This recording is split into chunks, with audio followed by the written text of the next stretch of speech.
All right, we'll try and pick up more reactions on that, but shifting focus to है जो यहां आप इस बार वोट पे निकालने वाले हो, ये जो जोश भर के आप बैठे हो यहां पे, इसी जोश की वजह से दिल्ली में केंद्र में बैठी हुई सरकार को लग रहा है इस जोश को रोकने के लिए थोड़ा सा शिकंजा और टाइट करो और टाइट करो और टाइट करो। लेकिन मैं दिल्ली से आपके बीच सिर्फ ये कहने आया हूं, मेरी गर्दन की चिंता मत करना, मेरी गर्दन ईमानदारी की गर्दन है। ये सीबीआई के किसी शिकंजे में नहीं फंसने वाली है, ये मेरी जिम्मेदारी है। इस जोश को बनाए रखो, ये आपकी जिम्मेदारी है। बहुत बहुत धन्यवाद, बहुत बहुत नमस्कार। भारत माता की इंकलाब, वंदे, बहुत बहुत धन्यवाद।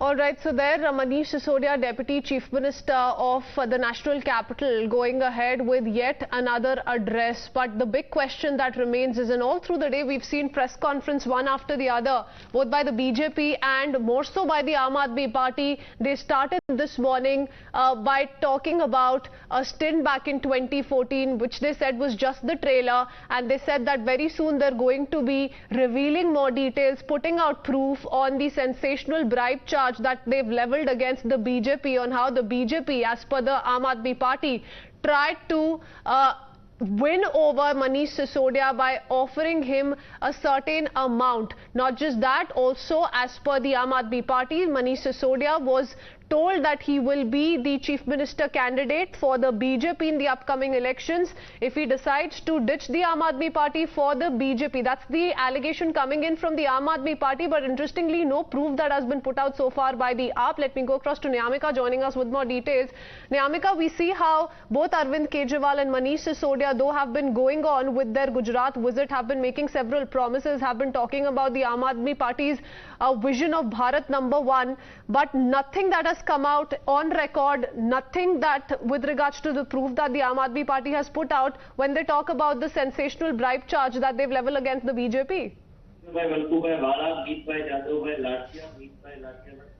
Well, absolutely, Chief Minister of Delhi, Arvind Kejriwal, along with his deputy Manish Sisodia, are on a 2 days of visit in Gujarat, and they have addressed a press conference as well as 2 town hall meetings, and they are repeatedly attacking the BJP by alleging that it is the BJP who is basically trying to break the Aam Aadmi Party, and that is what the kind of offer they have made to Manish Sisodia as well. They have claimed that BJP has offered Manish Sisodia the position of Chief Minister, and they are saying that if he would be ready to take up the position, then all the cases against him will be removed, and he will be given a clean sheet over the matter. But he has also asserted that he is not going to bow down before this BJP, as this is basically an attempt to suppress the voice of opposition, and that is the reason why they are basically misusing all these institutions. And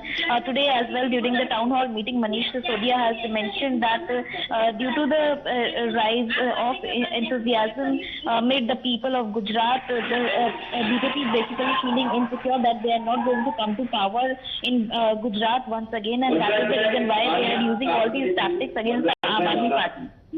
Yes, so the Aam Aadmi Party is saying that this time around they're going to reveal the truth of the BJP in a way that never again in the future will they dare to sabotage any other government of any other political party. That's the allegation coming in, to which the BJP has also come out with responses. Let's play out those political reactions.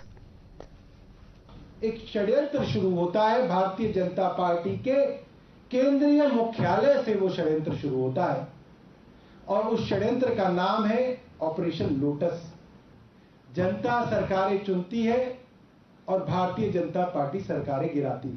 कुल मिलाके operation lotus, Bharatiya Janata party का operation lotus Delhi के अंदर दूसरी बार हमने fail किया, और मैं अपने मीडिया के साथियों को यह आश्वस्त करना चाहता हूं कि इस मामले में भी बीजेपी का ऐसा पर्दाफाश करेंगे कि भारतीय जनता पार्टी कभी भी किसी राज्य की सरकार को तोड़ने की कोशिश दोबारा नहीं करेगी।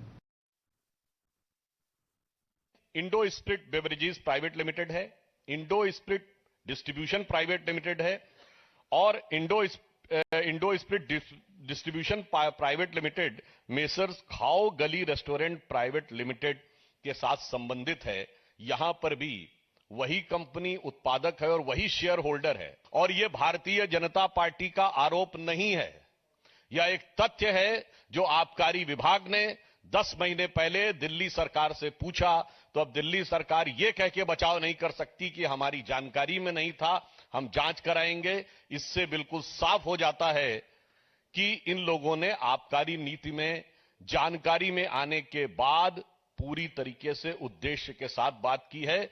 इसलिए हम उनसे कहना चाहेंगे कि जवाब हमें आबकारी पे चाहिए, ना ईमानदारी की बात करिए, ना बिरादरी की बात करिए। तो दिल्ली के लिए तो यह कानूनी है कि दिल्ली में यदि किसी तरह का ऐसे अनियमितता की बात होगी तो वो जांच करेगी। तो उनके जुडिक्शंस में इस तरह के विषय यदि आए हैं तो उन्हें इस बात की चिंता क्यों हो रही है? यदि उसमें किसी